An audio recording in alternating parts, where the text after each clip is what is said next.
Hi, everyone. It's Tracy from Tracy Joseph Coaching. I'm a keto lifestyle coach, and I just wanted to jump on and talk to you real quick about how do you actually start doing keto? How do you actually get going with keto? And so I have 6 tips that I'd like to share with you and hopefully help you get started on that journey. So my first tip is to pre-game. In other words, get your head in the game, get prepared. And I have a free download actually that I'm going to drop a link in the comments about um, to get that download, and you can start getting ready to do your keto journey with that download. It has some really handy tips about like clearing out your pantry and different things like that. So definitely download that. Get your head in the game. So you can get started in a way that's you're feeling good about it right from the get go.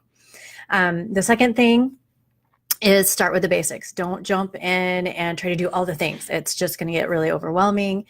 Some of us can do that, but most of us really struggle with making all this change. And it just really, we just get so overwhelmed. We just shut down, give up, forget it.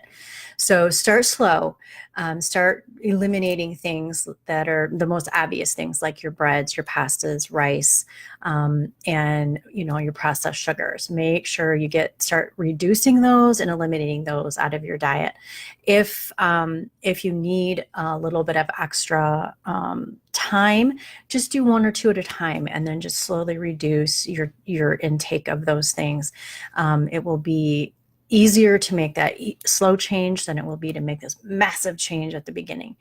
And so take it easy on yourself, give yourself grace. Don't think you have to do it all in one day and then feel bad if you don't make it. So go slow, take it easy, and look at those grains and the processed foods, and definitely take those out of your diet. The third step is to find out the foods that you can eat. Vegetables, there are different vegetables that you can have. Some vegetables to stay away from. There's some fruits you can have, some fruits to stay away from. Definitely protein and good fats. And there are definitely good fats and bad fats. So, and that list is big. So I'm not going to sit here and try to list out every food you can have, but I do have another free resource in my Facebook group. And you can access that group either through my Facebook page. If you're watching this on the Facebook, you can just go up and click on the join group. You can connect there and get that free download. If you're watching this on Instagram, you can click on my profile and get over to my Facebook group. And same way.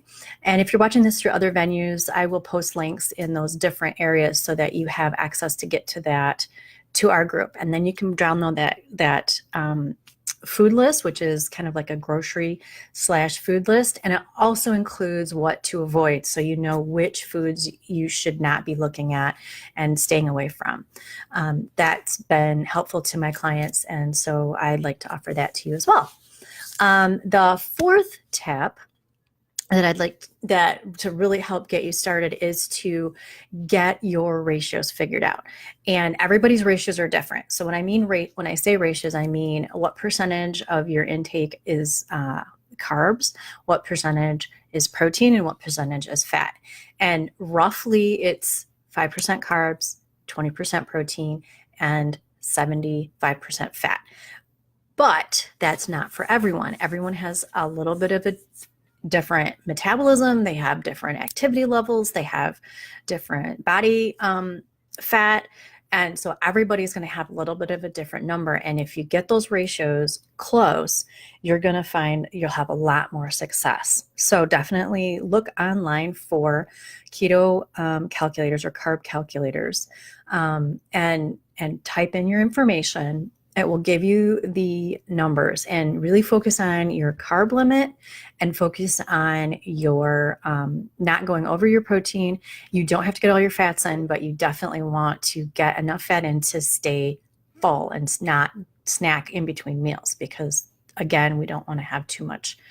You still have to watch what you're eating, and your insulin levels spike, which is what keeps our weight going. So get your calculators, figure out your ratios, and then what, right? Then I have all this numbers and I don't know what to do with it. So There are lots of really great apps. There are 2 free apps that I've looked into that I think are pretty good. I mean, they're free, so they're not going to be, all the bells and whistles, but they're pretty good for free. Carb Manager is one that you can set up, and that one's a little trickier. Sometimes you can't put in as many details, but you can still get in. You can find food, and it'll apply that to your daily totals. And then the other one, it's called Keto. Easy enough. And that one gives you a little bit more flexibility to put your ratios in a way that's more convenient for you, and may be easier depending on what your ratios are. So that one also has a nice big graphic giving you your totals and what you have left for the day. And it also has the ability to scan and input food in a way that's very helpful. So definitely get your calculators in order and track what you're eating. It's a pain in the butt. Nobody likes doing it, but it's going to get you started and set up in a way that's very, very helpful. And you'll be able to then eventually stop using it, because you'll get into a routine and a habit that will then, you won't have to use it. You'll just kind of intuitively know. But for now, it's really good to track that, so that you get a good understanding of the foods that you're eating and how that's impacting your day-to-day eating. Plus, it helps to just know what you're eating. Some of us mindlessly eat, especially in front of the TV, right? I know I do, or I used to.